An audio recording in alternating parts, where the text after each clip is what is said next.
뉴스의 동정민입니다. 용산기지 일부를 포함한 주한미군기지 12곳의 반환이 확정됐습니다.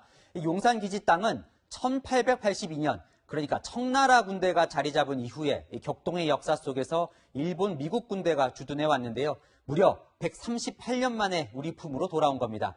이 반환 이후엔 공원, 주택 등으로 쓰이게 될 텐데요. 하지만 논란도 있습니다. 이 빨리 반환을 받기 위해 미군에게 부담을 요구해왔던 기지 정화 비용을 일단 우리가 떠안게 됐습니다. 그 규모가 최대 1조 원 정도로 추산됩니다. 첫 소식 최선 기자가 보도합니다. 미국이 그동안 주한미군이 쓰던 기지 12곳을 반환했습니다. 용산기지 남쪽 사우스포스트와 주택 공급이 예정된 캠프킴 등 서울 6곳과 경기 3곳, 대구, 포항, 태백 각각 1곳입니다. 반환되는 부지 면적은 여의도의 절반이 넘습니다. 비록 일부지만 용산기지가 반환된 건 이번이 처음입니다. 1882년 이후 청나라와 일본, 미국이 계속 주둔해온 서울 노른자 땅이 138년 만에 시민품으로 돌아온 겁니다. 용산기지는 앞으로 국가공원으로 조성됩니다. 의정부 캠프 잭슨은 국제아트센터로, 동두천 캠프 모빌은 유통산업단지로 개발합니다. 성남 미군 골프장은 아파트를 지을지 육군 골프장으로 쓸지 아직 결정되지 않았습니다. 이렇게 미군 기지 땅을 돌려받게 됐지만 문제는 여전히 남아있습니다. 이번에 일부를 반환받는 용산 미군기지 남쪽 지역입니다. 유류와 중금속 등 9개 항목에서 최대 36배나 기준치를 초과하는 등 토양 오염이 심각한 것으로 조사됐습니다. 환경단체들은 용산을 포함해 모든 기지의 환경오염을 정화하려면 2년 정도 걸리고 비용만 최대 1조 원이 들 것으로 추산하고 있습니다. 하지만 이 돈은 일단 우리 정부가 부담하기로 했습니다.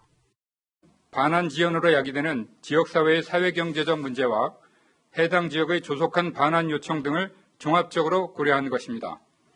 깨끗하고 철저하게 정화하여 정부는 미국과 협의해 나중에라도 받아내겠다고 밝혔지만 실현 가능성은 미지수입니다. 12년 전부터 반환받기 시작한 24개 기지의 정화비용 2,200억 원도 아직 받지 못했습니다. 주택 공급 부지 확보와 정부 임기 내 기지 반환이란 시간표에 쫓겨 사실상 환경 정화 비용까지 떠안는 것 아니냐는 지적도 나옵니다. 채널A 뉴스 최선입니다. 반환 대상 중에 유독 관심을 모으는 곳, 바로 여기 서울 노른자 땅인 용산 캠프킴 부지입니다. 이 반환이 최종 확정되기도 전인 지난 8.4 부동산 대책 때 이곳에 공공주택을 짓겠다고 정부가 이미 밝힌 바가 있죠. 마침 변창흠 국토교통부 장관 후보자가 이 시세 차익을 정부가 가져가는 환매 조건부 주택을 주장해온 터라 이곳에 임대주택을 지을지 관심이 쏠립니다. 용산구는 반대하고 있습니다. 박지혜 기자입니다. 서울 용산구의 캠프킴 부지입니다. 지하철 삼각지역과 남영역 인근에 위치해 황금 입지로 꼽힙니다. 이곳 부지는 5만 제곱미터로 여의도 면적의 60분의 1 정도인데요. 정부는 이곳에 공공주택 3,100호를 짓겠다고 밝혔습니다. 캠프킴 부지도 주거공간으로 조성하여 3,100호를 공급할 예정입니다. 하지만 공공임대와 공공분양 물량을 어느 정도로 공급할진 아직 결정되지 않았습니다. 정부는 이 지역을 지난 2015년부터 2년간 입지규제 최소 구역으로 지정하고 최고 50층까지 짓게 할 예정이었지만 논의가 진척되지 않은 상황이었습니다. 서울 도심 고밀 개발을 주장해온 변창흠 국토교통부 장관 후보자가 이 구상에 힘을 실을 가능성이 거론됩니다. 변 후보자는 지난해 8월 캠프킴 부지에 대해 지역사회에 공헌할 방법을 찾아야 한다라고 언급했는데 시세 차익을 환수하는 환매 조건부 주택 등 변 후보자가 강조해온 임대주택 모델이 도입될 수도 있다는 관측도 나옵니다. 주민들의 반응은 엇갈립니다. 공공주택으로서 적합한 용지가 있을 걸로 생각하거든요. 위치도 그렇고 이게 땅 가격이 비싸잖아요. 교통도 더 혼잡할 것 같고요. 소득이 많지 않아도 같이 동네에서 살아도 괜찮을 것 같다고 생각합니다.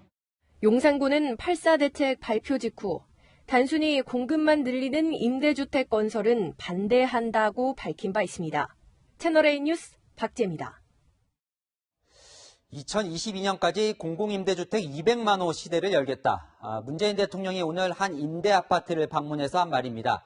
임대주택 중심으로 공급을 확대하겠다는 의지를 명확히 한 건데요. 여기에 아직 청문회도 거치지 않은 변창흠 장관 후보자가 동행해 뒷말을 낳고 있습니다. 이 변 후보자의 현장 발언도 논란입니다. 강재 기자입니다.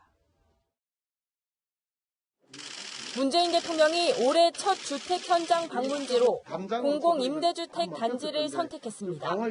문 대통령은 2022년까지 공공임대주택 200만 호 시대를 열겠다고 강조했습니다. 굳이 뭐 자기가 자기 집을 꼭 이렇게 소유하지 않더라도 이런 임대주택으로도 충분히 좋은 주택으로 발전해 갈 수 있는 주거 사다리랄까 그런 거 잘 만들어야 될 것 같습니다. 문 대통령은 약 13평 규모의 임대주택을 둘러본 뒤 신혼부부의 어린아이 같은 경우에는 2명도 가능하겠다고 말하기도 했습니다. 현장 방문에는 김현미 국토교통부 장관과 함께 변창흠 국토교통부 장관 후보자가 동행했습니다. 인사청문회를 거치지 않은 장관 후보자가 대통령 현장 방문에 따라 나선 건 이례적인데 변 후보자에게 힘을 실어주기 위한 것이란 분석이 나옵니다. 기본은 됐으니 우선 양을 늘리고 또 질도 높이고 두 가지를 다 하셔야 됩니다. 네네. 그 대통령께서 강한 의지를 좀 씹어주시면 더 좋게 이렇게 만들 수 있도록 가능할 수 있습니다.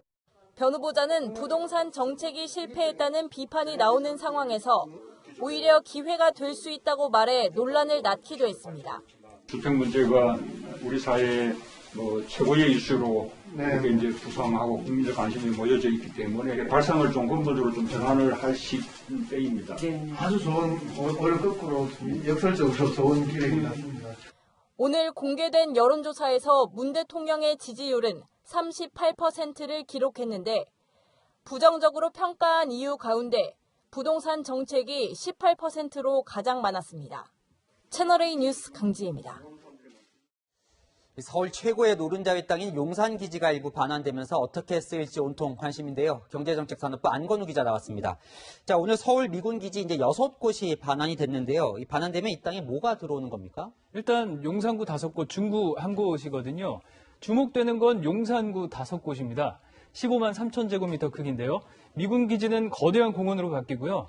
5곳 중에 캠프킴 3,100호의 공공아파트가 들어섭니다. 나머지 흩어져 있는 부지들은 매각 등의 절차를 밟게 됩니다. 그러니까 용산 캠프킴에만 이제 3,100호가 들어오는 건데 원래 여기도 이제 공원 예정지였잖아요. 그렇습니다. 원래 공원 예정지였어요. 고 박원순 서울시장이 아파트는 절대 안 된다고 했지만 도심 핵심 지역의 공급이 부족하다는 지적이 계속 나왔죠. 그래서 정부가 방침을 바꿔서 여기에 공공임대나 공공분양 아파트를 짓겠다고 지난 8월 발표한 거죠. 지금 관심을 받는 건 이 변창흠 장관 후보자가 이 환매 조건부 주택을 밀고 있어요. 예전에 실패를 했다고 하는데 그때는 왜 실패를 했었던 겁니까? 사실 변 후보자가 계속 주장해온 모델이 바로 이 환매 조건부 주택인데요. 먼저 개념을 좀 보시죠. 일단 정부 소유의 땅값을 뺀 채 나머지 금액만 실소유주가 부담하게 해서 분양가를 낮췄죠. 하지만 집을 팔 때는 시세 차익을 거의 포기하고 공공기관에 되팔아야 하는 겁니다. 그래서 실패한 적이 있습니다. 서울에서 차로 1시간 반 정도 거리인 경기 군포시였는데요. 2007년에 환매 조건부로 공공주택을 분양을 했는데 90% 넘게 미분양됐죠. 그때는 실패했는데 이번 용산 캠프킴은 뭐가 좀 다를까요? 일단 아까 말씀하셨던 대로 서울 노른자위 땅이 바로 용산입니다. 지난 8.4 공급대책 직후에서 한 조사에서 실수요자들이 가장 가고 싶은 곳으로 꼽은 곳이 바로 용산 캠프킴이었거든요. 여기선 성공할 수 있다는 평도 나옵니다.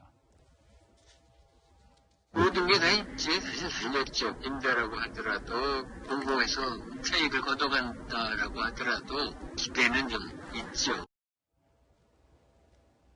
단 조건이 있습니다.